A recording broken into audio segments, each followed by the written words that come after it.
नमस्कार साथियों, बंटी क्लासेस में आप सभी का स्वागत है। तो आज हम 902 पेपर की क्लास स्टार्ट कर रहे हैं। समाज शिक्षा और पाठचर्या बोध मैराथन क्लास स्टार्ट हो रही है आपकी। एमपी डेलर मुख्य परीक्षा सेकंड ईयर लघुत्तरीय प्रश्नोत्तर कराएंगे, यहीं से आएगा पेपर में। पूरा का पूरा पेपर यहीं से बनेगा, आप नो टेंशन रहिएगा। पूरी क्लास को अच्छे से देखें, समझें और नोट्स परचेज कर लें जिन्होंने नोट्स नहीं लिए हैं। ठीक है, नोट्स खरीद लें। मैं आपको यहाँ पर नंबर नोट करा देता हूँ। जो भी बच्चा नोट्स लेता है अच्छी परसेंटेज के लिए, अच्छे स्कोर के लिए, जिनको कुछ समझ नहीं आ रहा था वो नोट्स पढ़ सकता है। ठीक है, 72, 40, 28, 72, 81।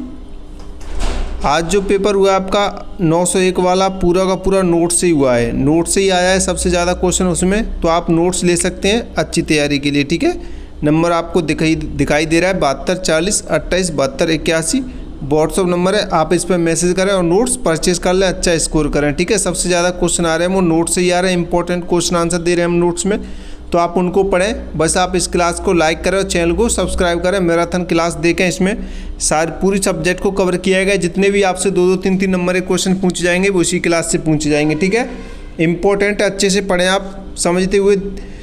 तो चलिए, पहला क्वेश्चन कह रहा है, क्लास को लाइक करें भाई, लाइक करें सभी लोग, ईमानदारी से लाइक करें और कम से कम 1000 लाइक होनी चाहिए इस पर। 1000 लाइक करा दो। ठीक है, नेक्स्ट क्वेश्चन आंसर की क्लास लेके आएंगे, फिर 1000 लाइक कराओ इस पर जल्दी। तो इसमें पहला क्वेश्चन देखते हैं। जॉन डीवी के अनुसार शिक्षण विधियों के नाम लिखिए। जॉन डीवी के अनुसार आपको शिक्षण विधियों के नाम लिखने हैं, तो जहाँ पे लिखेंगे आंसर देखेंगे। जॉन डीवी एक प्रयोजनवादी विचारक थे, जिन उनके अनुसार शिक्षण विधियाँ देखेंगे यहाँ पे। ठीक है, तो जॉन डीवी के अनुसार सबसे पहली जो शिक्षण विधि थी करके सीखना, यानी कि बच्चा काम करके सीखता है। इसमें समस्या समाधान विधि में यानी कि समस्या देखकर हल करवाना। प्रयोग विधि यानी प्रयोग करके ज्ञान प्राप्त करना। प्रोजेक्ट विधि यानी कि असली जीवन से जुड़े प्रोजेक्ट बनाना। उसके बाद अनुभव विधि यानी कि अनुभव से सीखना। और सामाजिक क्रिया विधि यानी कि मिलकर काम करके सीखना। ठीक है, तो आप इन पॉइंट को अच्छे से पढ़ेंगे। जी किसके द्वारा दिए गए? जॉन डीवी के अनुसार शिक्षण विधियाँ। ये आपको जो दिखाई दे रहे इन पॉइंट को अच्छे से देखें। यहाँ पे देखा कि शिक्षा जीवन की तैयारी नहीं है, जीवन स्वयं ही शिक्षा है। ये किसने कहा था? डीवी ने कहा था। ठीक है, जॉन डीवी ने। नेक्स्ट क्वेश्चन देखें। मॉन्टेसरी के शैक्षिक सिद्धांत लिखिए। मॉन्टेसरी जो मौर्य मॉन्टेसरी थी, उनके आपको शैक्षिक सिद्धांत लिखने थे। तो मारिया मॉन्टेसरी इटली की प्रसिद्ध शिक्षा शास्त्री थी।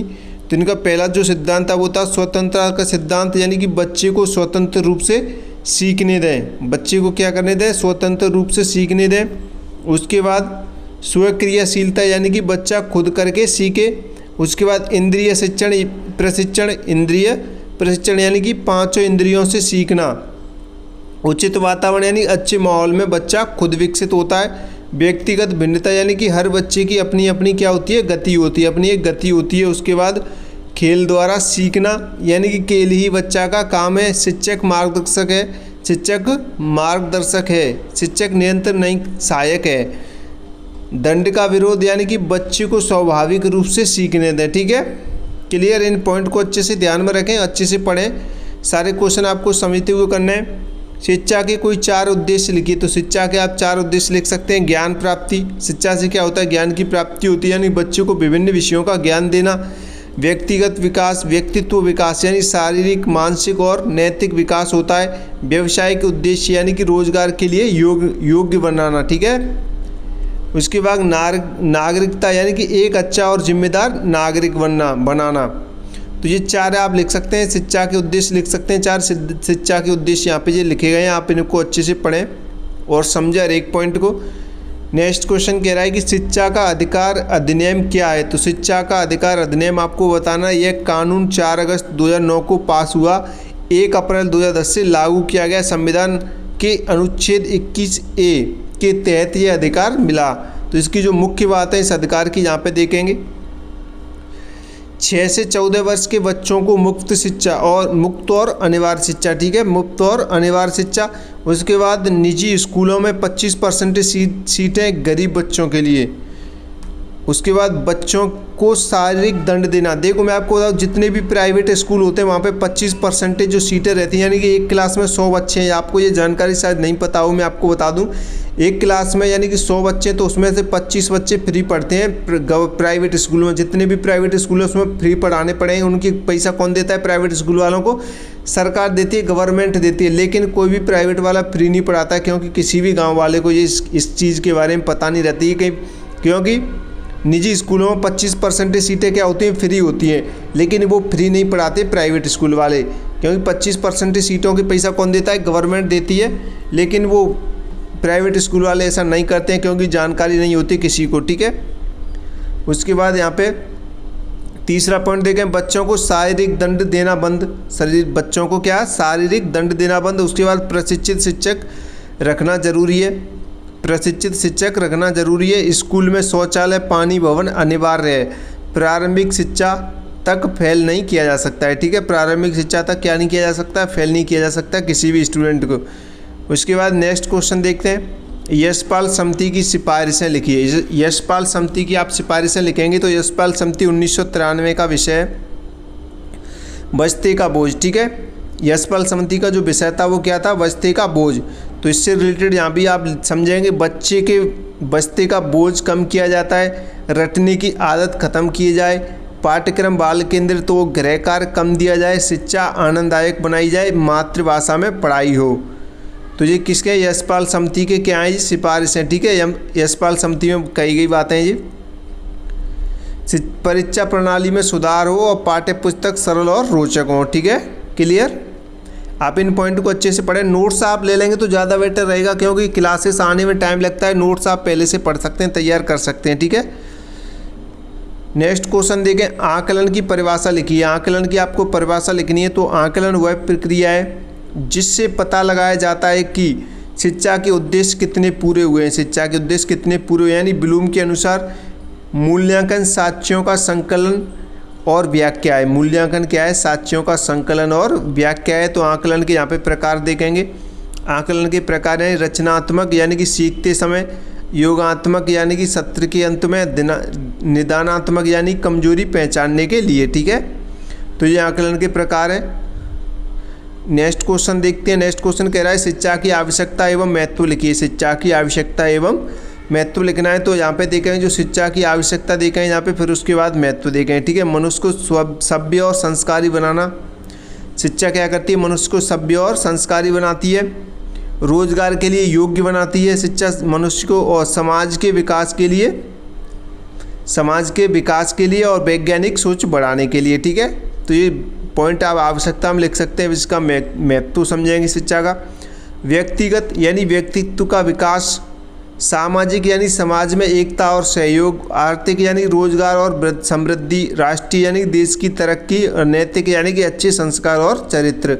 तो ये आप यहाँ पे महत्व के पॉइंट देखेंगे और यहाँ पे आवश्यकता की। तो शिक्षा की आवश्यकता आपको बतानी है, और भी आप इसमें पॉइंट अपनी मर्जी से ऐड कर सकते हैं, अपने मन से बना के लिख सकते हैं। ठीक है, और मैं आपको बता दूं क्वेश्चन खाली नहीं छोड़ते हैं। काफ़ी बच्चे के जो मेरे पास मैसेज आए थे 901 पेपर देने के बाद, काफ़ी बच्चे बोल रहे थे कि सर हमने 2-3 क्वेश्चन रह गए लेकिन हमारी कॉपी भर गई। तो मैं आपको बता दूं दोस्तों, आपको क्वेश्चन एक भी नहीं छोड़ना है। कॉपी भर जाए तो कोई दिक्कत नहीं है, लेकिन आपको उसी हिसाब से लिखना है कि एक भी क्वेश्चन छूटे ना। कॉपी में सारे क्वेश्चन को इस हिसाब से करो कि एक भी क्वेश्चन छूटे ना। ठीक है, अगर आपके क्वेश्चन छूटे जाएंगे तो आपके नंबर कम हो जाएंगे। मान लीजिए आपने 70 में से 5-5 नंबर के 2 क्वेश्चन नहीं किए तो 60 नंबर किए, आपने 60 नंबर के आंसर लिखे, तो 60 में से ही आपको एग्जामिनर देगा। अगर आप उन्हीं पेज में जो आपने वहाँ पे बाकी के 2 क्वेश्चन छोड़ के पूरे पेज भरे, उन्हीं पेज में सारे क्वेश्चन करके भरते हो तो आपको 70 में से नंबर देगा जो एग्जामिनर आपकी कॉपी चेक करेगा। तो आपको सारे क्वेश्चन करने, एक भी क्वेश्चन छोड़ना नहीं है। ठीक है, क्लास को लाइक करें और चैनल को सब्सक्राइब करें, अभी नहीं किया तो चैनल को सब्सक्राइब करें। सभी स्टूडेंट लाइक करें, क्लास को 1000 लाइक करानी है इस पर। ठीक है, शिक्षा के लिए विद्यालय का महत्व लिखिए। तो शिक्षा के लिए आपको विद्यालय का महत्व लिखना है कि शिक्षा के लिए विद्यालय का क्या महत्व है। तो औपचारिक शिक्षा का केंद्र, औपचारिक शिक्षा केंद्र क्या है, विद्यालय। व्यवस्थित ज्ञान मिलता है, कहाँ पे मिलता है, विद्यालय में ही मिलता है। व्यवस्थित ज्ञान, एक क्रमबद्ध तरीके से ज्ञान आपको कहाँ मिलता है, विद्यालय के अंदर। सामाजिकता का विकास यानी मिलकर रहना सीखते हैं, कहाँ पे सीखते हैं, विद्यालय में। अनुशासन यानी नियमित दिनचर्या से अनुशासन आता है, यानी कि विद्यालय में आपको कौन से टाइम पे कौन सी क्लास लगेगी, कैसे प्रार्थना बोलनी है आपकी, कैसे क्या होना, सारा काम अनुशासन से होते हैं विद्यालय के अंदर। ठीक है, उसके बाद प्रशिक्षित प्रशिक्षक यानी कि विशेषज्ञों से ज्ञान मिलता है। पढ़े लिखे टीचर्स आते हैं उसमें आपको पढ़ाने के लिए।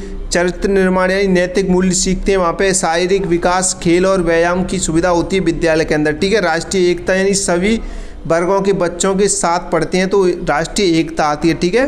तो आप ये पॉइंट अच्छे से ध्यान रखेंगे। शिक्षा के लिए विद्यालय का महत्व, शिक्षा में देख लो विद्यालय का क्या महत्व, आपको इसके अकॉर्डिंग पॉइंट लिखने। ऐसे रिलेटेड क्वेश्चन भी आए तो भी आप लिख सकते हैं, ठीक है। ऐसा मत सोचना कि सेम टू सेम छपे, copy question same to same भी छप सकते हैं और कापी क्वेश्चन मिलते जुलते भी छप सकते हैं, फिर भी आपको ध्यान रखना है। तभी कह रहा हूँ मैं, क्वेश्चन को समझो उसके बाद आंसर लिखो, ठीक है। नेक्स्ट क्वेश्चन कह रहा है शिक्षा के आदर्शवादी मूल्यों का वर्णन कीजिए। शिक्षा के आदर्शवादी मूल्यों का वर्णन यानी कि आदर्शवाद में आत्मा, ईश्वर और नैतिकता का महत्व दिया जाता है, ठीक है। आदर्शवाद में किसको महत्व दिया जाता है? आत्मा, ईश्वर और नैतिकता को। तो यहाँ पे देखेंगे सबसे पहले पॉइंट के माध्यम से समझेंगे सत्य। सत्य की खोज ही शिक्षा का लक्ष्य है। सत्य की खोज ही शिक्षा का लक्ष्य। शिव यानी कि अच्छाई, नैतिकता और भलाई का विकास है। सुंदर यानी कि सौंदर्य बोध का विकास। आध्यात्मिक मूल्य यानी कि ईश्वर और आत्मा में विश्वास। चारित्रिक ये मूल्य यानी कि ईमानदारी, करुणा, सहनशीलता, ठीक है। सांस्कृतिक मूल्य यानी कि संस्कृति का संरक्षण। और यहाँ पे देखें आत्मा का सत्य यानी शिव और सुंदर की ओर ले जाना ही शिक्षा है। यानी कि ये किसने कहा था? ये प्लेटो ने कहा था, ठीक है। तो पॉइंट को अच्छे से याद रखना है। नोट्स परचेज कर लो भाई। नोट्स में आप पहले ही देखो, नोट्स ले लो बच्चों को, पहले ही ये सारी PDF मिल गई थी, वो पढ़ रहे हैं अच्छे से। क्लासेस लेट आ रही हैं क्योंकि बहुत और भी फर्स्ट ईयर की क्लासेस हमें लेनी पड़ती हैं, तो बहुत सारे हम भी पढ़ाई करते हैं तो बहुत मेहनत लगती है क्लासेस वगैरह बनाने में, नोट्स बनाने में। तो आप नोट्स परचेज कर लें, ज़्यादा अच्छा रहेगा आपके लिए। टाइम टू टाइम आप पढ़ते रहेंगे, एक दिन का टाइम मिल रहा है आपको तो आप अच्छे से पढ़ाई कर पाएंगे। थोड़े से पैसे खर्च कर लो, ठीक है। 72 40 28 72 81 जैसी क्लास हो आप पहले नोट्स परचेज कर लो, नोट्स को पढ़ो। जैसे ही क्लास स्टार्ट हो आप क्लास देखें, आपका रिवीजन हो जाएगा अच्छे से, ठीक है। तो नोट्स आप परचेज कर लें। नंबर पे आपको नंबर नोट करा दिया है। नेक्स्ट क्वेश्चन देखें। नेक्स्ट क्वेश्चन कह रहा है शिक्षा के सामाजिक मूल्यों का वर्णन कीजिए। शिक्षा के सामाजिक मूल्य कौन से होते हैं उनको आपको वर्णन करना है, ठीक है। तो यहाँ पे देखते हैं शिक्षा के सामाजिक यानी कि सहयोग, मिलकर काम करना। समानता यानी कि सबके साथ एक जैसा व्यवहार रखना। न्याय यानी कि सबको न्याय मिले। स्वतंत्रता यानी कि विचार और बोलने की आज़ादी। बंधुत्व यानी कि भाईचारे की भावना। राष्ट्र प्रेम यानी कि देश से प्रेम, ठीक है। और सेवा भावना यानी कि दूसरों की मदद करना। तो आप इन पॉइंट को अच्छे से ध्यान में रखें। नेक्स्ट क्वेश्चन देखते हैं। नेक्स्ट क्वेश्चन क्या कह रहा है? सामान्य ज्ञान और विशिष्ट ज्ञान में अंतर लिखिए। सामान्य ज्ञान क्या होता है और विशिष्ट ज्ञान क्या होता है, आपको अंतर बताना, ठीक है। तो यहाँ पे देखेंगे जो सामान्य ज्ञान है वो ज्ञान है। सामान्य ज्ञान वह ज्ञान है जो सभी विषयों की साधारण जानकारी देता है और दैनिक जीवन में काम आता है, जैसे इतिहास, भूगोल, विज्ञान की सामान्य बातें। ये आपकी क्या हो जाएंगी? सामान्य ज्ञान हो जाएगा, ठीक है। जनरल नॉलेज, जैसे आपकी GK होती है हर राज्य की, वैसे जनरल नॉलेज, ठीक है। विशिष्ट ज्ञान की बात करें तो विशिष्ट ज्ञान वह ज्ञान है जो किसी एक विषय की गहरी और विस्तृत जानकारी देता है और विशेष प्रशिक्षण से प्राप्त होता है, जैसे डॉक्टर को चिकित्सा का ज्ञान और वकील को कानून का ज्ञान, ठीक है। तो ये एक विशिष्ट ज्ञान होता है, यानी किसी एक चीज़ के बारे में आपको जानकारी होना पूरी तरीके से। यानी कि आप किसी सब्जेक्ट के टीचर, जैसे आप हिंदी के टीचर हैं तो आपको हिंदी के बारे में सारी जानकारी होना, यानी कि आपको विशिष्ट ज्ञान है, ठीक है। अगर आपको सारी चीज़ों की थोड़ी थोड़ी जानकारी, आप गणित की भी जानकारी रखते हैं, हिंदी की भी जानकारी रखते हैं, विज्ञान की भी, अंग्रेजी की, तो ये आपका सामान्य ज्ञान हो जाएगा। क्लियर? आप ये अंतर समझे अपनी भाषा में। चलिए नेक्स्ट क्वेश्चन की तरफ बढ़ते हैं। नेक्स्ट क्वेश्चन से पहले मैं आपको बता दूं, आपने लाइक नहीं किया क्लास को, लाइक करो भाई, लाइक करो। सभी स्टूडेंट ईमानदारी से लाइक करो, चैनल को सब्सक्राइब करो, ठीक है। 1000 लाइक होने चाहिए इस क्लास में। मैं आगे सुबह एक और नई नेक्स्ट क्लास लेके आऊँगा आपके लिए, ठीक है, कल। यहाँ पे देखें नेक्स्ट क्वेश्चन कह रहा है ज्ञान की विशेषता लिखिए। अब आपको ज्ञान की विशेषता लिखनी है, तो ज्ञान की विशेषताएं कौन कौन सी? पहली देखें सार्वभौमिक। ज्ञान कैसा होता है? सार्वभौमिक होता है, हर जगह लागू होता है, ठीक है। क्रमबद्ध होते हैं यानी व्यवस्थित रूप से होता है। हस्तांतरणीय यानी कि दूसरों की दी हुई यानी कि दूसरों को दिया जा सकता है, ठीक है। अपना ज्ञान आप दूसरों को दे सकते हैं। परिवर्तनशील यानी नए शोध में बदलता है ज्ञान। और संचय यानी कि पुराने पर नया ज्ञान जुड़ता है, ठीक है, पुराने पर नया ज्ञान जुड़ता है। और व्यवहारिक जीवन में उपयोग होता है, ठीक है। व्यवहारिक जीवन में क्या होता है? उपयोग होता है। नेक्स्ट क्वेश्चन देखते हैं। राष्ट्रीय पाठचर्या 2005 के मुख्य लक्ष्य क्या हैं? राष्ट्रीय पाठचर्या 2005 के मुख्य लक्ष्य क्या हैं, ये आपको बताने लिखने। तो ज्ञान को असली जीवन से जोड़ना है मुख्य लक्ष्य। पढ़ाई को रटने से मुक्त करना है। परीक्षा को लचीला बनाना है। पाठ्य पुस्तक है एकमात्र स्रोत नहीं है। रटने का यानी कि बच्चों को समझकर पढ़ना चाहिए, ना कि रट कर, ठीक है। लचीला यानी कि परिवर्तनशील होना चाहिए। पाठ्य पुस्तक है एकमात्र स्रोत ना हो ज्ञान के लिए, और बाल केंद्रित शिक्षा को बढ़ावा मिले, और रचनात्मकता और सोचने की शक्ति का हो विकसित हो, ठीक है। नेक्स्ट क्वेश्चन देखते हैं। नेक्स्ट क्वेश्चन कह रहा है राष्ट्रीय पाठचर्या 2005 के महत्वपूर्ण बिंदु क्या हैं। राष्ट्रीय पाठचर्या 2005 के महत्वपूर्ण बिंदु आपको लिखने हैं। तो यहाँ पे महत्वपूर्ण बिंदु देखेंगे तो पहला देखेंगे CC यानी कि निरंतर एवं व्यापक मूल्यांकन लागू करना है। मातृभाषा में शिक्षा को प्राथमिकता देनी है। पर्यावरण और शांति शिक्षा को जोड़ना है। समावेशी शिक्षा यानी कि सभी बच्चों को साथ लेना है। शिक्षक की भूमिका यानी कि सूत्रधार के रूप में, और 5 क्षेत्रों पर ध्यान यानी कि भाषा, गणित, विज्ञान, सामाजिक और विज्ञान कला, ठीक है। इन पे क्या है विशेष ध्यान देना है। नेक्स्ट क्वेश्चन देखते हैं। नेक्स्ट क्वेश्चन कह रहा है महात्मा गांधी जी के शिक्षा दर्शन के सिद्धांतों का वर्णन कीजिए। महात्मा गांधी जी के शिक्षा दर्शन के सिद्धांतों का आपको वर्णन करना है। तो गांधी जी की शिक्षा योजना को बेसिक शिक्षा यानी कि नई तालीमा कहते हैं। बेसिक शिक्षा कहते थे गांधी जी की, या नई तालीमा कहते हैं। वार्धा 1937, ठीक है।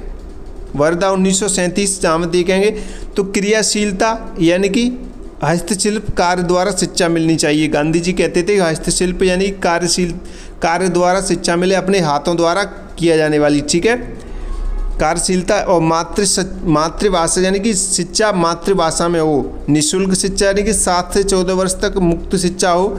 स्वावलंबन यानी कि शिक्षा से आत्मनिर्भरता आए। और नैतिक शिक्षा यानी कि सत्य और अहिंसा के मूल्यों।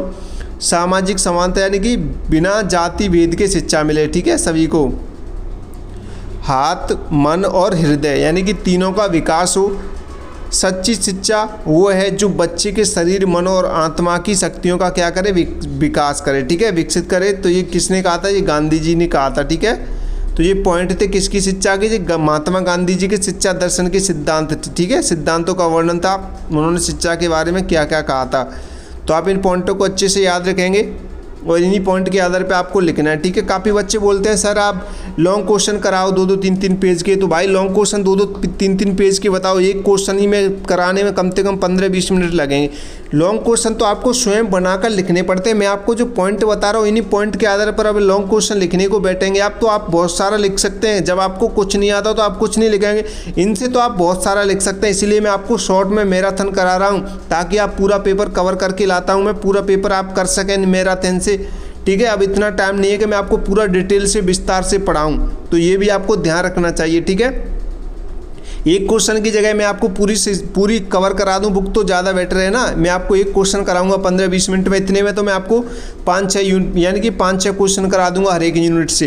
तो इस चीज़ का भी ध्यान रखना है। मैं इंपॉर्टेंट करा रहा हूँ, आपको शॉर्ट में करा रहा हूँ, ताकि आप पूरे पेपर को कवर कर सकें, अच्छे से लिख पाएँ हर एक क्वेश्चन को, एक भी क्वेश्चन आपका छूटे नहीं, ठीक है। तो बस आप क्लास को लाइक करें और चैनल को सब्सक्राइब करें। नेक्स्ट क्वेश्चन देखें, रूसो के शिक्षा संबंधी विचारों का वर्णन कीजिए। रूसो के शिक्षा संबंधी विचारों का आपको क्या करना है, वर्णन करना है। रूसो फ्रांसीसी विचारक थे। उनकी पुस्तक एमिल 1762 में शिक्षा के विचार हैं। तो यहाँ पे देखेंगे एमिल में विचार देखेंगे शिक्षा के।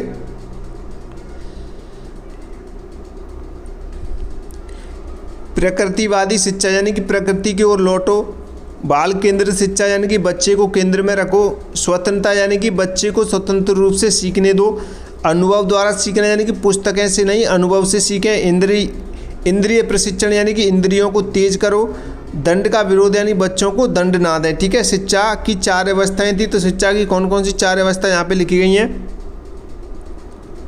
शिक्षा की 4 अवस्थाएं देखेंगे। शैशवावस्था जो 0 से 5 वर्ष, बाल्यावस्था जो 5 से 12 वर्ष या 6 से 12 वर्ष होती है, ठीक है। 6 से 12 वर्ष मानी गई है वैसे तो, पर ये रूसो के अनुसार। उसके बाद किशोरावस्था आपकी 12 से 15, इसमें वैसे तो आपकी ये 12 से 18 होती है, ठीक है, यहाँ 13 से 18 होती है।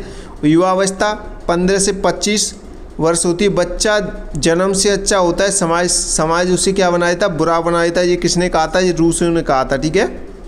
बच्चा जन्म से अच्छा होता है, समाज उसे बुरा बना देता है ताने मार मार के, ठीक है। तो आप ये रूसो के बारे में, ये रूसो ने अपनी जो 4 शिक्षा अवस्था बताई, ये रूसो ने बताई, रूसो के द्वारा बताई गई ये शिक्षा की 4 अवस्थाएं, ठीक है, उनकी आयु है ये, ठीक है।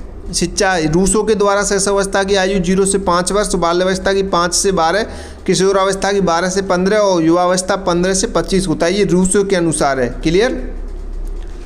नेक्स्ट क्वेश्चन देखते हैं, बेसिक शिक्षा का अर्थ समझाइए। बेसिक शिक्षा गांधी जी की है, अभी थोड़ी देर पहले हम बताए थे आपको, तो बेसिक शिक्षा का अर्थ आपको यहाँ पे समझना है।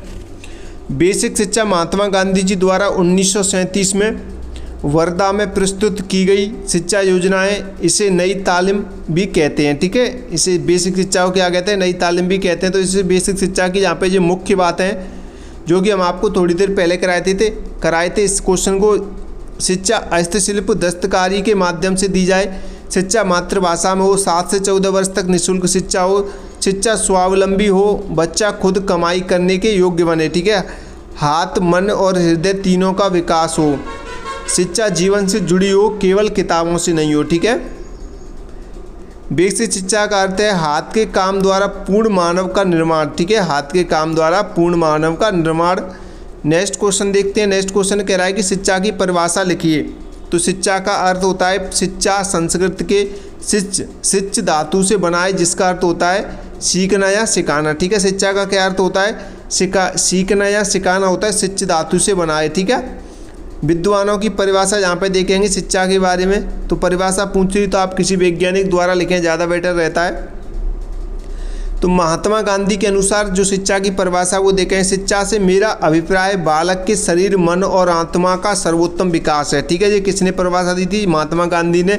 रविंद्रनाथ टैगोर के अनुसार शिक्षा वह है जो हमारे जीवन को सही सृष्टि के साथ सामंजस्य बिठाती है, ठीक है। सही सृष्टि के साथ क्या करती है, सामंजस्य बिठाती है। उसके बाद अरस्तु के अनुसार स्वस्थ शरीर में स्वस्थ मन का निर्माण ही शिक्षा है। जॉन डीवी के अनुसार शिक्षा अनुभवों का पुनर्निर्माण है, ठीक है। क्या है, पुनर्निर्माण। नेक्स्ट क्वेश्चन की तरफ बढ़ते हैं। नेक्स्ट क्वेश्चन देखते हैं, बचपन बचाओ आंदोलन। बचपन बचाओ आंदोलन किसके द्वारा संचालित किया जा रहा है। बचपन बचाओ आंदोलन की स्थापना कैलाश सत्यार्थी ने 1980 में की थी। बचपन बचाओ आंदोलन की स्थापना किसने की थी, कैलाश सत्यार्थी ने की थी, ठीक है, 1920 में की थी। ये यहाँ से ऑब्जेक्टिव भी बन सकते हैं, इन्हीं लॉन्ग क्वेश्चन से ऑब्जेक्टिव बनते हैं, बस आपको समझने की ज़रूरत है। यह बाल मजदूरी, बाल तस्करी और बच्चों के शोषण के खिलाफ काम करता है। कैलाश सत्यार्थी को 2014 में नोबेल शांति पुरस्कार मिला, ठीक है। इस आंदोलन का उद्देश्य हर बच्चे को शिक्षा, सुरक्षा और स्वतंत्रता दिलाना था, ठीक है। नेक्स्ट क्वेश्चन देखें। नेक्स्ट क्वेश्चन कह रहा है, भारत में मानव अधिकार आयोग किस वर्ष स्थापित किया गया था। भारत में मानव अधिकार आयोग किस वर्ष स्थापित किया गया था, ये आपको बताना है। तो राष्ट्रीय मानव अधिकार आयोग की स्थापना 12 अक्टूबर 1993 की गई थी, ठीक है। यह मानव अधिकार संरक्षण अधिनियम 1983 के तहत बना था, 1983 के तहत बना था। इसका मुख्यालय नई दिल्ली में है। यह नागरिकों के मौलिक अधिकारों की क्या करता है, रक्षा करता है, ठीक है। पॉइंट को अच्छे से ध्यान रखना है और अच्छे से पढ़ना है। तो वुड के घोषणा पत्र के अनुसार शिक्षा के उद्देश्य क्या हैं।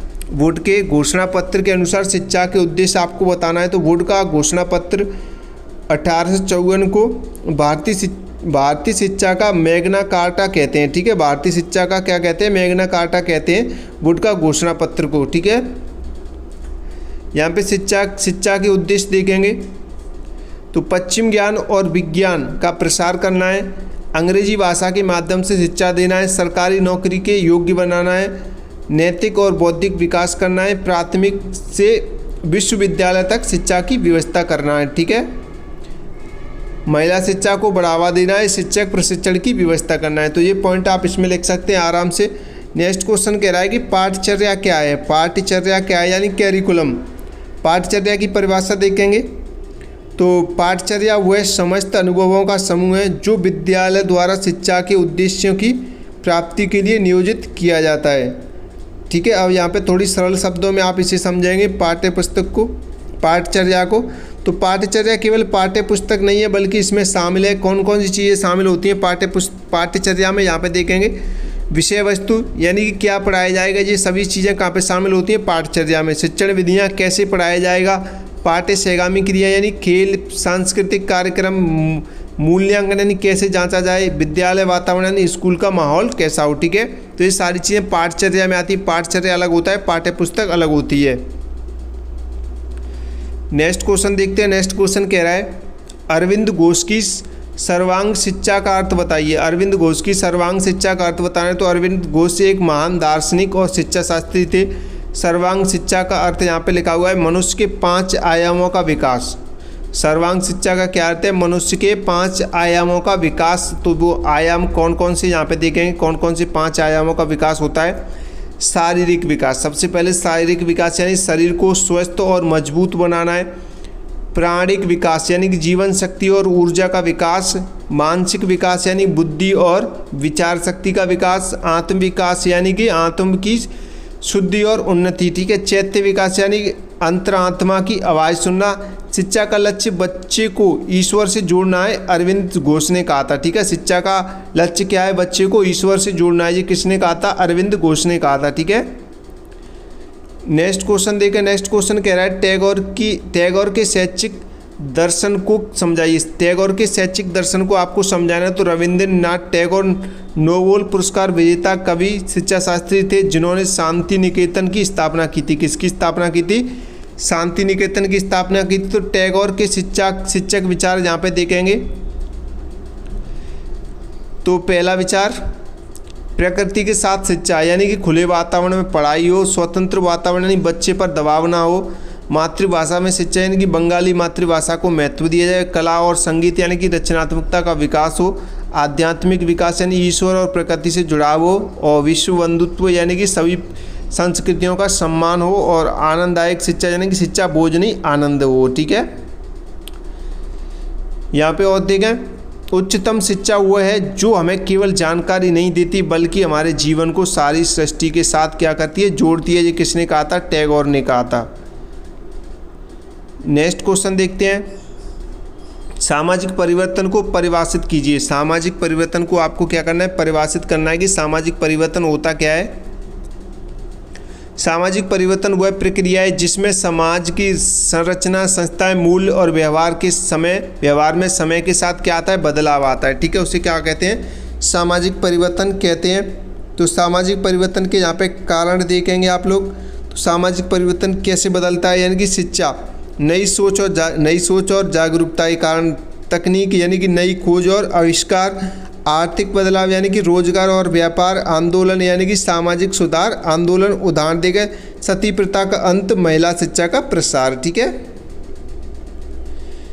नेक्स्ट क्वेश्चन देखें। नेक्स्ट क्वेश्चन कह रहा है समता का अर्थ स्पष्ट कीजिए। समता का क्या होती है? ठीक है, तो समता का अर्थ देखें। समता का अर्थ सभी व्यक्तियों को उनकी जाति, धर्म, लिंग, वर्ग के भेदभाव के बिना समान अवसर और अधिकार देना क्या कहलाता है? समता कहलाता है। ठीक है, समता। तो यहाँ पे समता के प्रकार देखेंगे। समता के प्रकार देखेंगे। समता के प्रकार, समता, सामाजिक समता यानी जाति में क्या हो? भेदभाव ना हो। आर्थिक समता यानी गरीब अमीर को समान अवसर मिले। शैक्षिक समता यानी कि सबको शिक्षा का अवसर मिले। लैंगिक समता यानी कि लड़के लड़कियों को समान अधिकार मिले, किसी में कोई भेदभाव ना हो। समानता बेस समता यानी समानता में सबको एक जैसा देते हैं, समता में ज़रूरत के अनुसार देते हैं। ठीक है, क्लियर। आप सभी समता को समानता मत समझ लेना। समानता में यानी कि समानता सबको एक जैसा मिलता है समानता में, और जो समता उसमें ज़रूरत के हिसाब से मिलता है। ठीक है, ज़रूरत के अनुसार। क्लियर। नेक्स्ट क्वेश्चन देखते हैं। नेक्स्ट क्वेश्चन क्या कह रहा है? बच्चे में ज्ञान निर्माण के किन्हीं 2 सिद्धांतों का वर्णन कीजिए। बच्चे में ज्ञान निर्माण के किन्हीं 2 सिद्धांतों का वर्णन करना है तो 2 सिद्धांत दिए गए हैं। पियाजे का संज्ञानात्मक विकास का सिद्धांत सबसे पहले तो यहाँ पे देखते हैं। पियाजे का संज्ञानात्मक विकास का सिद्धांत, बच्चा खुद अनुभव करके सीखता है यानी ज्ञान बनाता है। पियाजे ने 4 अवस्थाएं बताई थी। संवेदी जो 0 से 2 वर्ष है, पूर्व संक्रियात्मक अवस्था यानी कि 2 से 7 वर्ष है, मूर्त संक्रियात्मक अवस्था 7 से 11 वर्ष से, औपचारिक संक्रियात्मक अवस्था 11 से आगे। देखो यहाँ पे मैं देखो 901 पेपर में भी ये क्वेश्चन कई बार कराया था, 901 पेपर में ये क्वेश्चन आया भी है। तो देखो सारी सब्जेक्ट क्या है, एक दूसरे से रिलेटेड होती है। आपने 901 पेपर के जितने भी क्वेश्चन पढ़े ना वो आगे आपके काम आएंगे, ठीक है, आगे के क्वेश्चन पेपर में काम आएंगे, उनमें से काफ़ी क्वेश्चन आपको आगे देखने को मिलेंगे, ठीक है। बच्चा आत्मसात और समायोजन से सीखता है, ठीक है, बच्चा आत्मसात और समायोजन से सीखता है। अब दूसरा देखें यहाँ पे वाइगोत्स्की का सामाजिक सांस्कृतिक सिद्धांत, यानी बच्चा समाज और दूसरों की मदद से ज्ञान बनाता है। जीपीडी यानी कि जोन ऑफ प्रॉक्सिमल डेवलपमेंट, ठीक है, जीपीडी की कई बार फुल फॉर्म भी पूछ लेता है। तो यहाँ पे देखेंगे भाषा थोड़ी मदद से अधिक सीख सकता है, बच्चा थोड़ी मदद से अधिक सीख सकता है, सॉरी बच्चा है ये, बच्चा थोड़ी मदद से अधिक सीख सकता है। भाषा ज्ञान निर्माण में महत्वपूर्ण भूमिका निभाती है, भाषा ज्ञान निर्माण में क्या करती है, महत्वपूर्ण भूमिका निभाती है। नेक्स्ट क्वेश्चन देखें, पाठचर्या व पाठ्यक्रम में भेद करिए, यानी कि अंतर बताइए, पाठचर्या क्या होती है और पाठ्यक्रम क्या होता है। तो पाठचर्या अभी थोड़ी देर पहले आपको समझाए थे हम, पाठचर्या वह संपूर्ण शैक्षिक अनुभव है जो विद्यालय में बच्चे को मिलता है। इसमें पढ़ाई के साथ साथ खेल, कला, संस्कृति, कार्यक्रम, विद्यालय वातावरण सब कुछ शामिल होता है, उसे क्या बोलते हैं, पाठचर्या बोलते हैं। ये बहुत व्यापक होती है और बच्चे के सर्वांगीण विकास पर ध्यान देती है, ठीक है, सारी चीज़ें आती हैं पाठचर्या में। पाठ्यक्रम यानी कि सिलेबस होता है, केवल किसी विषय की पढ़ाई सूची होती है जो परीक्षा के लिए निर्धारित की जाती है, जैसे गणित में कौन कौन से अध्याय पढ़ने हैं, यह समती और संकुचित होती है, ठीक है, पाठ्यक्रम। सरल शब्दों में समझें तो पाठ्यक्रम यानी कि क्या पढ़ना है, पाठचर्या यानी कि कैसे, क्यों और किस माहौल में पढ़ना है, ठीक है। पाठचर्या पूरा होता है यानी कि आपको कैसे क्या पढ़ाना है, उसमें सारी चीज़ आती हैं पाठचर्या में, शिक्षण विधियाँ, शिक्षक वगैरह सारी चीज़ आएंगी, ठीक है। सिलेबस में वही आएगी जो आपको क्या पढ़ना है, ठीक है, गणित पढ़ना है, हिंदी पढ़ना है, वो सारी चीज़ें सिलेबस में आएंगी। नेक्स्ट क्वेश्चन, लाइक करो भाई, लाइक नहीं आ रहे हैं आप लोगों के, लाइक करना तो भूल गए ऐसा लगता है, लाइक करो, सबसे पहले आप लोग लाइक किया करो, ठीक है, लाइक, कमेंट्स और चैनल को सब्सक्राइब। नेक्स्ट क्वेश्चन देखें, विश्वास की अवधारणा, इस क्लास से बहुत सारे क्वेश्चन आपको मिलेंगे 902 पेपर में। विश्वास की अवधारणा स्पष्ट कीजिए। विश्वास यानी कि बिलीव, ठीक है, तो बिलीव का अर्थ जाने, यहाँ पे विश्वास वह मानसिक अवस्था है जिसमें व्यक्ति किसी बात को बिना पूर्ण प्रमाण के सत्य मान लेता है, ठीक है। विश्वास वह मानसिक अवस्था है जिसमें व्यक्ति किसी बात को बिना पूर्ण प्रमाण के सत्य मान लेता है, यानी कि आप किसी पे विश्वास करते हैं। आपने कहा, आपसे किसी ने बोल दिया कि मैंने आज 70 नंबर का पेपर किया था, तो आपने मान लिया होगा कि उसके सभी क्वेश्चन सही है, उसने सही किए होंगे, तो ये विश्वास होता है एक दूसरे पे, ठीक है। आप इसे अपने पॉइंट बना के लिख सकते हैं, जैसे यहाँ पे मैं लिख रहा हूँ, आपको बता रहा हूँ, ये व्यक्तिगत अनुभव पर आधारित होता है, ठीक है।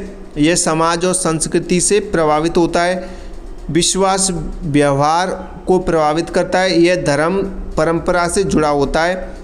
विश्वास बदल सकता है शिक्षा और अनुभव से। विश्वास के प्रकार देखेंगे, विश्वास बदल सकता है किससे, शिक्षा और अनुभव से, ठीक है। अभी आप किसी पे विश्वास करते हैं, शायद अच्छा सा ज्ञान हो जाए तो आपको पता चल जाए ये विश्वास करने लायक नहीं है, ठीक है, आपके साथ धोखाधड़ी कर रहा है, तो आप उसे कह सकते हैं आपका विश्वास बदल सकता है शिक्षा और ज्ञान से। यहाँ पे देखेंगे विश्वास के प्रकार, यानी कि धार्मिक विश्वास होता है एक, तो ईश्वर में आस्था जो धार्मिक विश्वास होता है। सामाजिक विश्वास यानी रीति रिवाजों में विश्वास, यानी कि आपके जो रीति रिवाज चलते आ रहे हैं अब तक आप उसमें विश्वास करते हैं, तो ये सामाजिक विश्वास हो जाएगा। आप किसी हनुमान जी को मानते हैं, कोई राम जी को मानता है, तो कोई किसी और को मानता है, कोई कृष्ण जी को, तो वो अपना धार्मिक विश्वास हो जाएगा। और वैज्ञानिक विश्वास यानी कि प्रमाण पर आधारित होता है। जो वैज्ञानिक विश्वास होता है वो प्रमाण पर आधारित होता है। ज्ञान और विश्वास में अंतर, यानी ज्ञान प्रमाण पर आधारित होता है और विश्वास आस्था पर रहता है, ठीक है, आस्था पर आधारित होता है। नेक्स्ट क्वेश्चन देखते हैं। नेक्स्ट क्वेश्चन कह रहा है कौशलात्मक ज्ञान की कोई दो विशेषताएं लिखिए। कौशलात्मक ज्ञान की आपको कोई दो विशेषता लिखनी है, यानी कि व्यवहारिक होता है, यानी कि यह ज्ञान असली जीवन में काम आता है, जैसे साइकिल चलाना, खाना बनाना। अभ्यास से बढ़ता है, यानी जितना अभ्यास करो उतना कौशल बेहतर होता है, ठीक है। कौशलात्मक ज्ञान की ये दो विशेषताएं। नेक्स्ट क्वेश्चन देखें। नेक्स्ट क्वेश्चन कह रहा है शिक्षा के 4 स्तंभों के नाम लिखिए। शिक्षा के आपको 4 स्तंभों के नाम लिखने हैं, तो ये 4 स्तंभ यूनेस्को की डेलर्स रिपोर्ट यानी 1986 में बताए गए हैं। तो कौन कौन से यहाँ पे देखेंगे 4 स्तंभ।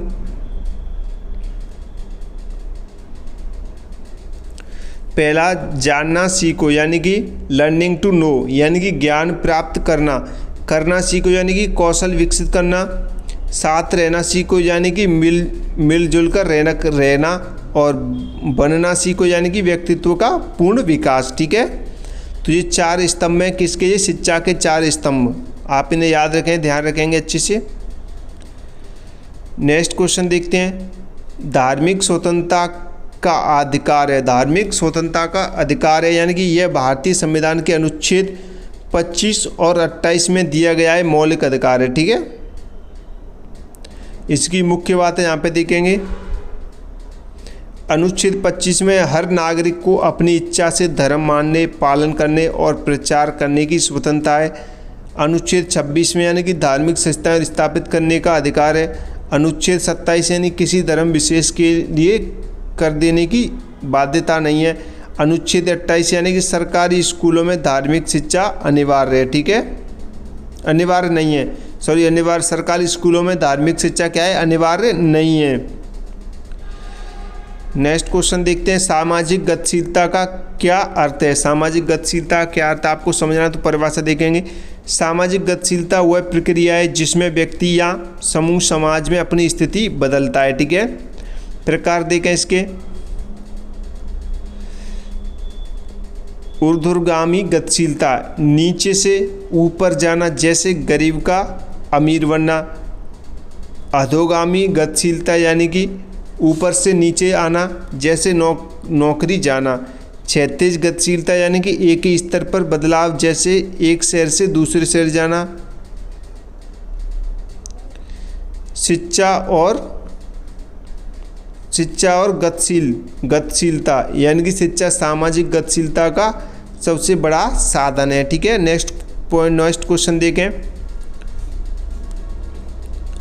नेक्स्ट क्वेश्चन कह रहा है कि धर्मनिरपेक्षता क्या है। धर्मनिरपेक्षता क्या है तो इसकी परिभाषा आप लिखेंगे। धर्मनिरपेक्षता का अर्थ है कि राज्य का कोई अपना धर्म नहीं होगा, वह सभी धर्मों के साथ समान व्यवहार करेगा। ठीक है, राज्य का कोई धर्म नहीं होगा, धर्मनिरपेक्षता समझ रहे हैं आप। तो राज्य का कोई धर्म नहीं होगा, वो सभी धर्मों के साथ समान व्यवहार करेगा। ठीक है, मुख्य बात है यहाँ पे देखेंगे। भारत धर्मनिरपेक्ष राष्ट्र है। संविधान की प्रस्तावना में लिखा है कि भारत क्या है, धर्मनिरपेक्ष राष्ट्र है। सरकार किसी एक धर्म को बढ़ावा नहीं देती है। सभी नागरिकों को अपना धर्म मानने की क्या है, स्वतंत्रता है। शिक्षा में सभी धर्मों का सम्मान सिखाया जाता है। ठीक है, नेक्स्ट क्वेश्चन देखते हैं। परिचयात्मक ज्ञान के प्रकारों का वर्णन कीजिए। परिचयात्मक ज्ञान के प्रकारों का वर्णन कीजिए यानी परिचयात्मक ज्ञान वह ज्ञान है जो किसी विषय की प्रारंभिक जानकारी देता है। परिचयात्मक ज्ञान क्या है, परिचयात्मक ज्ञान वह ज्ञान है जो किसी विषय की क्या देता है, प्रारंभिक जानकारी देता है। तो इसके प्रकार देखेंगे यहाँ पे। प्रकार में पहला देखें प्रत्यक्ष ज्ञान यानी कि इंद्रियों द्वारा सीधे अनुभव से, जैसे आँखों से देखना, कानों से सुनना। ठीक है, अप्रत्यक्ष ज्ञान यानी कि दूसरों के अनुभव से या किताबों से, जैसे इतिहास पढ़ना। अनुभवजन्य ज्ञान यानी कि करके सीखने से मिला ज्ञान, जैसे खेत में काम करना। अच्छे से पढ़ें, पॉइंट को समझें। तार्किक ज्ञान यानी कि सोच विचार तर्क से प्राप्त ज्ञान, जैसे गणित के सवाल हल करना। सहज ज्ञान यानी कि बिना सोचे अचानक मिली समझ, जैसे किसी खतरे की भांपना। ठीक है, किसी खतरे को भांपना। तो ये ज्ञान के प्रकार हैं, आप इन्हें अच्छे से पढ़ें। ठीक है, समझें। नेक्स्ट क्वेश्चन कह रहा है राष्ट्रीय पाठ्यक्रम संरचना की कोई 4 समस्याएं अथवा 4 सिद्धांत समझाइए। तो 4 सिद्धांत NCF 2005 में यानी कि ज्ञान को जीवन से जोड़ना है, पढ़ाई और असली ज़िंदगी में संबंध। ठीक है, पढ़ाई और असली ज़िंदगी में क्या है, ज़िंदगी में संबंध हो। रटने से मुक्ति यानी कि समझकर सीखना, ना कि रटकर। बाल केंद्र शिक्षा यानी बच्चे की ज़रूरत और रुचि के अनुसार पढ़ाई हो। समावेशी शिक्षा यानी कि सभी बच्चों को समान अवसर मिले। 4 समस्या यानी कि NCF 2005 की जो 4 समस्या यहाँ पे देखेंगे। बस्ते का बोझ यानी कि पाठ्य पुस्तकें बहुत भारी हैं। रटने की परंपरा यानी बच्चे समझते नहीं, बस रटते हैं। परीक्षा का डर यानी परीक्षा केंद्र शिक्षा से बच्चे पर दबाव रहता है। असमानता यानी कि शहरी और ग्रामीण शिक्षा में बड़ा अंतर होता है। ठीक है, तो आप ये NCF के पॉइंट लिख सकते हैं, समस्या वगैरह अच्छे से समझते हुए याद करेंगे आपको तो कोई दिक्कत नहीं होगी। तो यहाँ पे नेक्स्ट क्वेश्चन कह रहा है कि रूसो अथवा जॉन डीवी के अनुसार शिक्षा के उद्देश्य लिखिए। रूसो और जॉन डीवी के अनुसार आपको शिक्षा के उद्देश्य लिखने हैं। तो रूसो के अनुसार शिक्षा के उद्देश्य देखें सबसे पहले, फिर जॉन डीवी के। ठीक है, तो रूसो के अनुसार देखें बच्चे का प्राकृतिक विकास करना। ठीक है, रूसो कह रहे हैं बच्चे का प्राकृतिक विकास करना, बच्चे को स्वतंत्र और आत्मनिर्भर बनाना, इंद्रियों को विकसित करना, बच्चे को समाज की बुराइयों से बचाना, अनुभव द्वारा सीखने पर जोर। ठीक है, ये रूसो के द्वारा हुई। और अभी हम जॉन डीवी अनुसार शिक्षा के उद्देश्य देखेंगे। जॉन डीवी के अनुसार शिक्षा के उद्देश्य यानी बच्चे का सामाजिक विकास करना, लोकतांत्रिक नागरिक बनाना, समस्या सुलझाने की क्षमता विकसित करना, अनुभव और क्रिया द्वारा सीखना, शिक्षा को जीवन के साथ जोड़ना। ठीक है, ये किसके उद्देश्य हैं? जॉन डीवी के अनुसार शिक्षा के उद्देश्य हैं। नेक्स्ट क्वेश्चन देखते हैं। नेक्स्ट क्वेश्चन क्या कह रहा है? शिक्षा की आत्म अनुभूति अथवा आत्मविव्यक्ति का उद्देश्य लिखिए। तो आत्म अनुभूति का उद्देश्य यहाँ पे देखेंगे। शिक्षा का उद्देश्य व्यक्ति को अपनी आत्मा को पहचानने और अपनी शक्तियों को विकसित करने में क्या देता है? सहायता करता है। ठीक है, सहायता करना है। तो यहाँ पे पॉइंट देखेंगे, बच्चा अपनी क्षमताओं को पहचाने, आत्मविश्वास का विकास हो, व्यक्ति अपना सर्वश्रेष्ठ दे सके, आंतरिक शांति और संतोष प्राप्त हो। ठीक है, आत्म व्यक्ति का उद्देश्य देखेंगे। अब यहाँ पे आत्म अभिव्यक्ति का उद्देश्य यानी कि सेल्फ एक्सप्रेशन। ठीक है, यानी बच्चा अपने विचार और भावनाएं स्वतंत्र रूप से व्यक्त करे, कला संगीत लेखन द्वारा खुद को प्रकट करे, रचनात्मकता का विकास हो, बच्चे को बोलने और लिखने की स्वतंत्रता मिले। ठीक है, ये पॉइंट लिख सकते हैं आप। नेक्स्ट क्वेश्चन कह रहा है कि नागरिकों के मौलिक अधिकार बताइए। तो नागरिकों के कितने मौलिक अधिकार हैं? 6 मौलिक अधिकार हैं, जो कि आज की पेपर में पूछा गया था। हमने आपसे पहले ही कहा था कि सारी सब्जेक्ट अगर आप टाइम से पहले पढ़ लेते हैं, पेपर से पहले, तो क्योंकि सारी सब्जेक्ट में क्या है, एक दूसरे के जो क्वेश्चन है वो एक दूसरी सब्जेक्ट में पूछे जाते हैं। ठीक है, तो काफ़ी जो क्वेश्चन 901 में पूछे गए वो 902 पेपर से भी पूछे गए हैं। ठीक है, तो भारतीय संविधान में 6 मौलिक अधिकार दिए गए हैं। तो कौन कौन से? समानता का अधिकार यानी कि अनुच्छेद 14 और 18 में। ठीक है, 14 से 18 सभी नागरिक कानून के सामने बराबर हैं। ठीक है, फिर उसके बाद स्वतंत्रता का अधिकार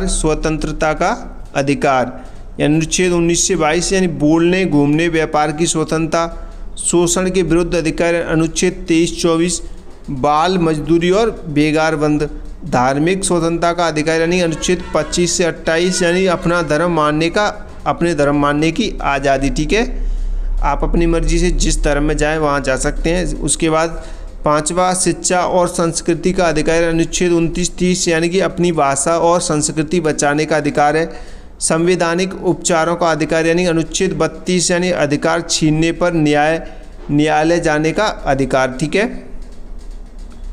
नेक्स्ट क्वेश्चन देखते हैं। नेक्स्ट क्वेश्चन कह रहा है क्षेत्र भ्रमण का महत्व बताइए।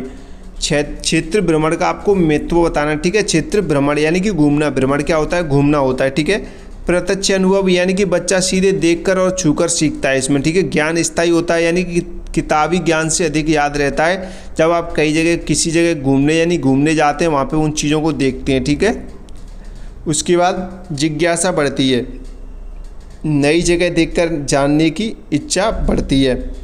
सामाजिकता का विकास यानी कि साथ मिलकर यात्रा करने से क्या होता है? सहयोग सीखते हैं।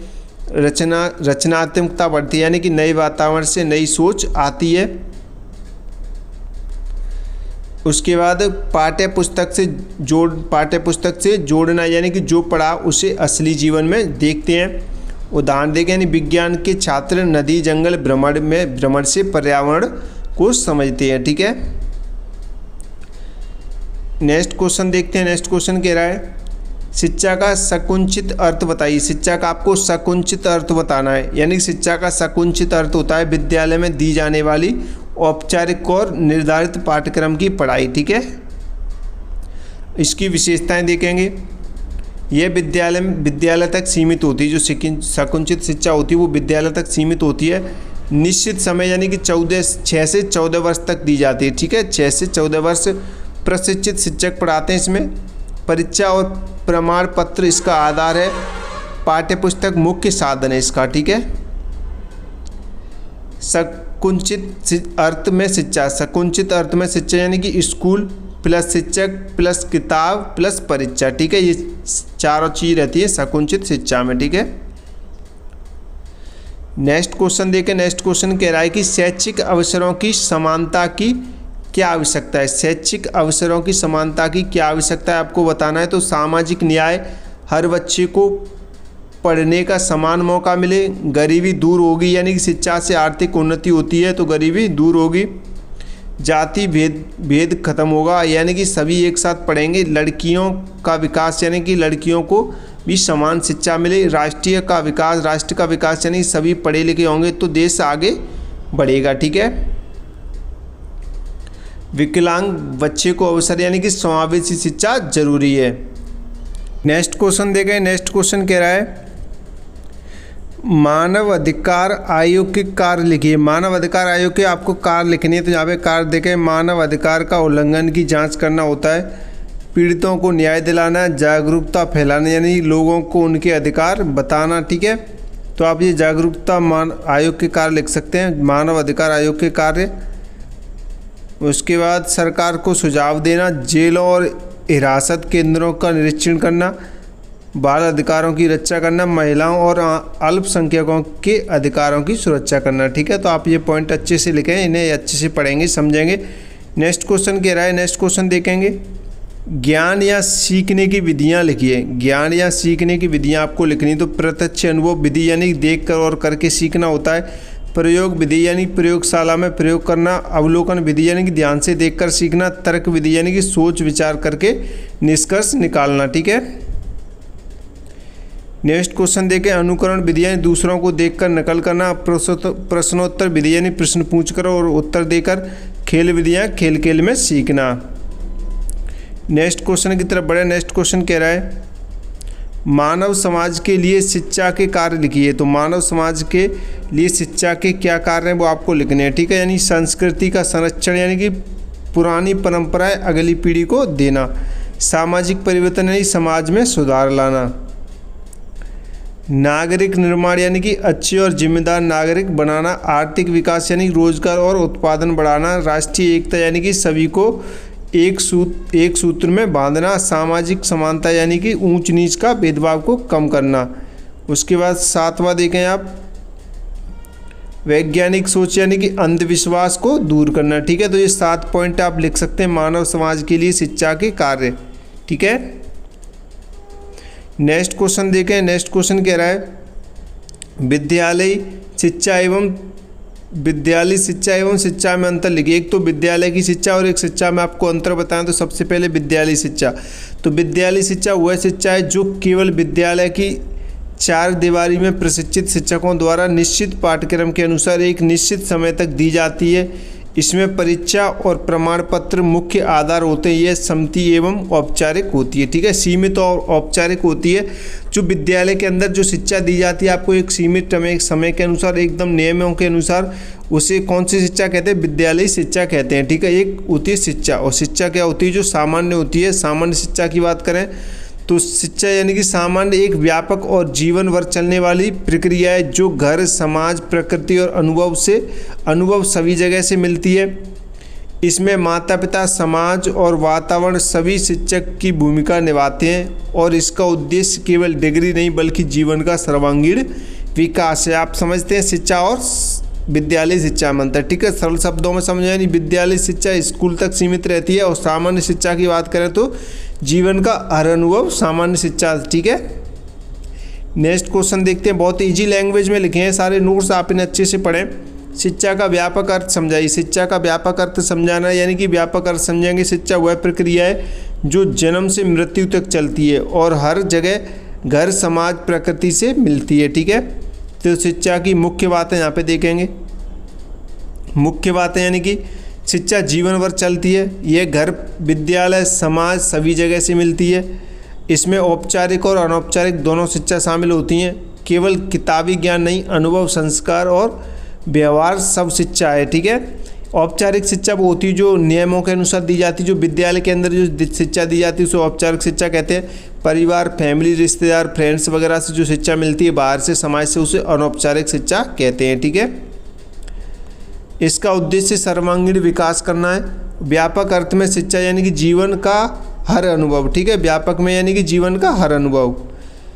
नेक्स्ट क्वेश्चन देखते हैं। नेक्स्ट क्वेश्चन कह रहा है शिक्षा में गुणवत्ता के संकेतकों को समझाइए। शिक्षा में गुणवत्ता के संकेतकों को समझाइए। तो शिक्षा में गुणवत्ता का अर्थ है अच्छी और प्रभावशाली शिक्षा। मुख्य संकेतक देखें इसके।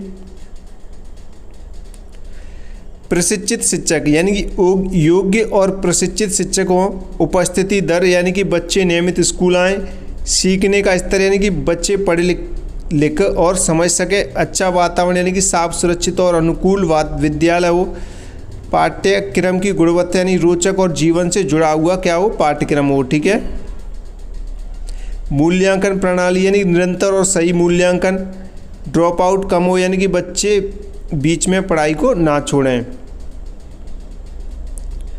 तथ्यात्मक ज्ञान की शैक्षिक उपयोगिता समझाइए। तथ्यात्मक ज्ञान की आपको शैक्षिक उपयोगिता के बारे में लिखना है। तथ्यात्मक ज्ञान यानी कि फैक्चुअल नॉलेज यानी वह ज्ञान है जो तथ्यात्मक ज्ञान वह ज्ञान है जो सत्य, प्रमाणित और निश्चित तथ्यों पर आधारित होता है।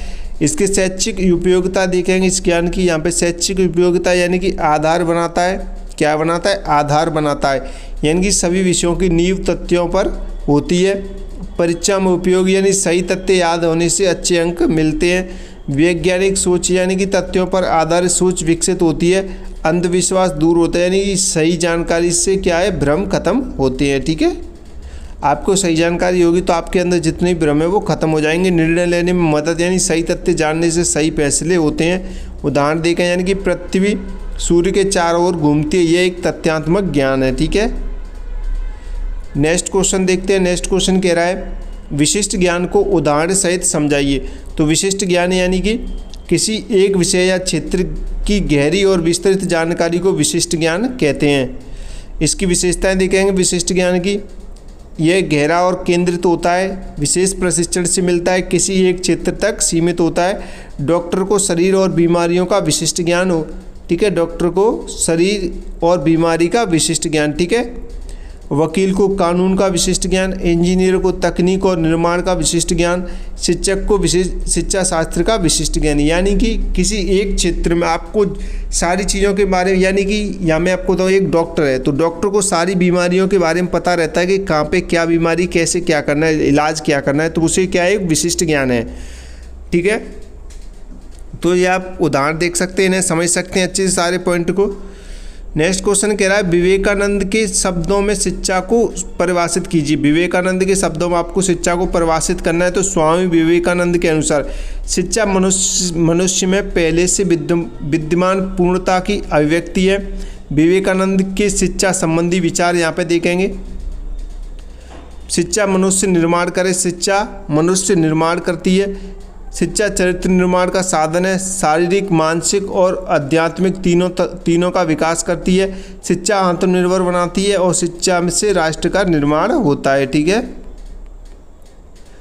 यदि गरीब शिक्षा के पास नहीं जा सकते तो शिक्षा को गरीबों के पास जाना चाहिए, ये विवेकानंद जी ने कहा था। क्लास को लाइक करो, आप लोग लाइक नहीं कर रहे हैं। और जो बच्चा नोट्स लेना चाहता है वो नोट्स ले सकता है। नंबर नोट करें 72 40 28 72 81, ये हमारा व्हाट्सअप नंबर है। आप इस नंबर पे व्हाट्सअप मैसेज करके इंपॉर्टेंट क्वेश्चन आंसर ले सकते हैं, नोट्स ले सकते हैं। ठीक है, नोट्स ले लो, इंपॉर्टेंट क्वेश्चन आंसर। तो नेक्स्ट क्वेश्चन कह रहा है कि गीजूभाई बधेका के अनुसार शिक्षा के कोई 4 उद्देश्य बताइए। गीजूभाई बधेका के अनुसार शिक्षा के कोई 4 उद्देश्य आपको बताने। तो गीजूभाई बधेका को मूंछों वाली माँ भी कहा जाता है। ठीक है, मैं आपको बताऊं वे बाल शिक्षा के महान समर्थक थे। कौन? गीजूबाई बधेकर। मूंछों वाली माँ इसलिए कहा जाता है कि जो गीजूबाई हैं वो एक माँ की तरह बच्चों का ध्यान रखते थे, और वो एक इंसान थे, यानी कि एक व्यक्ति थे, पुरुष थे, इसलिए उनकी मूंछें थी, इसलिए उन्हें मूंछों वाली माँ कहा जाता था। ठीक है, अब इनके 4 उद्देश्य यहाँ पे देखेंगे। बाल स्वतंत्रता, यानी बच्चों को स्वतंत्र रूप से सीखने दिया जाए। आनंददायक शिक्षा, यानी पढ़ाई, खेल और कहानियों के माध्यम से हो। प्राकृतिक विकास, यानी बच्चों का स्वाभाविक विकास हो। रचनात्मकता का विकास, यानी कि बच्चों की जो कल्पना और सृजन शक्ति बढ़े। ठीक है, तो आप इन पॉइंट को अच्छे से ध्यान में रखें। बाकी के लॉन्ग क्वेश्चन भी आपको बना के लिखने, एक भी क्वेश्चन छोड़ना नहीं है बस पेपर में। ठीक है, भारतीय संविधान की प्रस्तावना लिखिए। भारतीय संविधान की आपको प्रस्तावना लिखनी है। भारतीय संविधान की प्रस्तावना यहाँ पे देखेंगे। हम भारत के लोग भारत को एक संपूर्ण प्रभुत्व संपन्न समाजवादी धर्मनिरपेक्ष लोकतंत्रात्मक गणराज्य बनाने के लिए तथा उनके समस्त नागरिकों को सामाजिक, आर्थिक और राजनीतिक न्याय, विचार, अभिव्यक्ति, विश्वास, धर्म और उपासना की स्वतंत्रता, प्रतिष्ठा और अवसर की समता प्राप्त करने के लिए तथा उन सब में व्यक्ति की गरिमा और राष्ट्र की एकता एवं अखंडता सुनिश्चित करने वाली बंधुता बढ़ाने के लिए दृढ़ संकल्प होकर अपनी इस संविधान सभा में आज दिनांक 26 नवंबर 1949 को एतद द्वारा इस संविधान को अंगीकृत, अधिनियम और आत्मर्पित करते हैं। ठीक है, आत्मर्पित करते हैं। तो ये प्रस्तावना है किसकी? संविधान की। ठीक है, शुरुआत में ये लिखी गई है भारतीय संविधान में, तो आप इसे लिख सकते हैं और अपने शब्दों में भी लिख सकते हैं। इनमें से कुछ मेन पॉइंट हैं वो आप छांट के। ठीक है, यहाँ पे प्रस्तावना के मुख्य आप शब्द देख सकते हैं। संपूर्ण प्रभुत्व, यानी भारत स्वतंत्र समाजवादी, यानी कि सबको समान अवसर मिले। धर्मनिरपेक्ष, यानी सभी धर्म समान है। लोकतंत्रात्मक, यानी जनता का शासन। और गणराज्य, यानी राष्ट्रपति निर्वाचित होता है। ठीक है, नेक्स्ट क्वेश्चन देखें। नेक्स्ट क्वेश्चन कह रहा है सर चार्ल्स वुड के घोषणा पत्र की कोई 2 विशेषताएं लिखिए। सर चार्ल्स वुड के घोषणा पत्र की आपको कोई 2 विशेषता लिखनी। तो वुड का जो घोषणा पत्र था वो 1854, इसे भारतीय शिक्षा का मैग्ना कार्टा कहते हैं। ठीक है, ये क्वेश्चन हम पहले करा चुके हैं, फिर से आ जाए तो आप इसे और समझ लें एक बार। पहली विशेषता देखेंगे, शिक्षा का ढांचा तैयार करना। शिक्षा का ढांचा तैयार करना, यानी कि प्राथमिक से विद्यालय तक शिक्षा की व्यवस्था की है। दूसरी, महिला शिक्षा को बढ़ावा, यानी कि लड़कियों की शिक्षा पर जोर दिया जाए। ठीक है, नेक्स्ट क्वेश्चन देखते हैं। ज्ञान तथा सूचना में अंतर लिखिए। ज्ञान तथा सूचना में आपको अंतर लिखना है, यानी ज्ञान यानी कि नॉलेज, वह गहरी समझ जो अनुभव, चिंतन और अभ्यास से प्राप्त होती है या स्थायी होता है और जीवन में सही निर्णय लेने, समस्या सुलझाने और व्यवहार में बदलाव लाने में काम आता है। जैसे गणित के सिद्धांतों को समझकर उन्हें जीवन में उपयोग करना। ठीक है, ये क्या आएगा? ज्ञान हो जाएगा। ज्ञान यानी कि नॉलेज। उसके बाद सूचना देगा। सूचना यानी कि इंफॉर्मेशन, वह तथ्यों और डेटा का संग्रह जो समाचार पत्र, इंटरनेट या किसी व्यक्ति द्वारा मिलती है। यह सतही और स्थायी होती है तथा केवल किसी बात की जानकारी देती है, जैसे अखबार में छपी कोई खबर पढ़ना। ठीक है, सरल शब्दों में यानी कि सूचना यानी कच्चा डेटा, ज्ञान यानी कि सूचना को समझकर उपयोग करने की शक्ति। ठीक है, क्लियर? इन पॉइंट को अच्छे से आप भी पढ़ें, समझें। नेक्स्ट क्वेश्चन कह रहा है ज्ञान के प्रमुख स्रोत लिखिए। ज्ञान के कौन कौन से स्रोत होते हैं? प्रमुख स्रोत आपको ज्ञान के लिखने हैं, तो यहाँ पे ज्ञान के प्रमुख स्रोत देखेंगे तो इंद्रियां यानी कि देखना, सुनना, छूना, सूंघना, चखना। ठीक है, ये इंद्रियां। अनुभव यानी कि करके सीखना। तर्क और बुद्धि यानी कि सोच विचार से। पुस्तकें और ग्रंथ यानी कि लिखित ज्ञान। शिक्षक और गुरु यानी कि मार्गदर्शन से। प्रकृति यानी कि वातावरण से सीखना। इंटरनेट और तकनीक यानी कि आधुनिक स्रोत। ठीक है, तो ये आप लिख सकते हैं, ज्ञान के प्रमुख स्रोत लिख सकते हैं आप, ये पॉइंट बना के आप लिख सकते हैं। नेक्स्ट क्वेश्चन कह रहा है मानव समाज में शिक्षा की प्रकृति को समझाइए। मानव समाज में शिक्षा की प्रकृति, तो यहाँ पे शिक्षा की प्रकृति को समझेंगे। शिक्षा एक प्रक्रिया है, यह निरंतर चलती रहती है। शिक्षा द्विध्रुवीय, शिक्षक और छात्र दोनों जरूरी हैं। शिक्षा त्रिध्रुवीय है, यानी कि शिक्षक, छात्र और पाठ्यक्रम। शिक्षा गतिशील है, यानी कि समय के साथ बदलती रहती है। शिक्षा सामाजिक है, यानी कि समाज से जुड़ी होती है। शिक्षा जीवन पर्यंत, यानी जन्म से मृत्यु तक चलती है। और शिक्षा उद्देश्यपूर्ण, यानी इसका एक निश्चित लक्ष्य होता है। ठीक है, आप ये लिख सकते हैं, शिक्षा की प्रकृति में आप ये लिख सकते हैं। नेक्स्ट क्वेश्चन देखते हैं। नेक्स्ट क्वेश्चन कह रहा है कि कौशलात्मक ज्ञान की शैक्षिक उपयोगिता लिखिए। कौशलात्मक ज्ञान की आपको शैक्षिक उपयोगिता लिखनी है, यानी कि व्यावसायिक जीवन में उपयोगी, रोजगार मिलने में मदद करता है। आत्मनिर्भरता, यानी खुद काम करने की क्षमता। जीवन कौशल विकास, यानी कि दैनिक जीवन की समस्याएं सुलझाना। रचनात्मकता बढ़ती है, यानी कि नई चीज़ें बनाने की क्षमता बढ़ती है। आत्मविश्वास बढ़ता है, यानी कुछ कर पाने से खुशी मिलती है। ठीक है, तो आप ये लिख सकते हैं। नेक्स्ट क्वेश्चन देखते हैं। परिचयात्मक ज्ञान की शैक्षिक उपयोगिता लिखी, यानी नई चीज़ें समझने की नींव, यानी आगे के ज्ञान का आधार बनता है। यानी जिज्ञासा जागती है और जीवन की इच्छा होती है। विषय में रुचि, यानी कि पहली जानकारी विषय से यानी कि पहली जानकारी से विषय अच्छा लगने लगता है। ठीक है, सीखने की तैयारी, यानी बच्चा मानसिक रूप से तैयार होता है। भाषा और शब्द का ज्ञान बढ़ता है, यानी कि नए शब्द और अर्थ पता चलते हैं। ठीक है, तो आप ये लिख सकते हैं, अच्छे से इन्हें पढ़े समझें। ठीक है, तो आपकी ये 902 पेपर की क्लास आज हम यहीं पे समाप्त करते हैं। ये मैराथन क्लास थी जो आपकी इंपॉर्टेंट क्वेश्चन आंसर लेके आए थे, सभी यूनिट से इंपॉर्टेंट है, जो ज़्यादातर पूछे जाते हैं। ठीक है, तो इस क्लास को आप पूरा देख लें और नोट्स आप ज़रूर परचेस कर लें, और भी एक्स्ट्रा नोट्स पर इंपॉर्टेंट क्वेश्चन आंसर पढ़ने के लिए 72 40 28 72 81। ठीक है, ये हमारा व्हाट्सअप नंबर है। आप इस नंबर पर हमें व्हाट्सअप मैसेज करें, सर हमें नोट्स लेने हैं, तो आप नोट्स ले सकते हैं। ठीक है, इंपॉर्टेंट क्वेश्चन आंसर 72 40 28 72 81। नोट्स पढ़ें अच्छे तरीके से, आप अपना अच्छा स्कोर करें, अच्छे से समझें। ठीक है, तो क्लास को लाइक कर दो, अभी लाइक नहीं किया है सभी जगह शेयर कर दो। ठीक है, और अपने सेंटर पे भी सभी को बता देना, जो भी आपके अगल बगल बैठा हो कि बंटी क्लासेस पे अपनी तैयारी कर सकता है, वो इंपॉर्टेंट क्वेश्चन आंसर पढ़ सकता है। ठीक है, तो क्लास को लाइक करें सभी स्टूडेंट, और शेयर कर देना सभी ग्रुप्स वगैरह में, और चैनल सब्सक्राइब, जो नोट्स लेना चाहता है वो नोट्स ले सकता है। ठीक है, तो मिलते हैं अगली नई क्लास में। जय हिंद, जय भारत।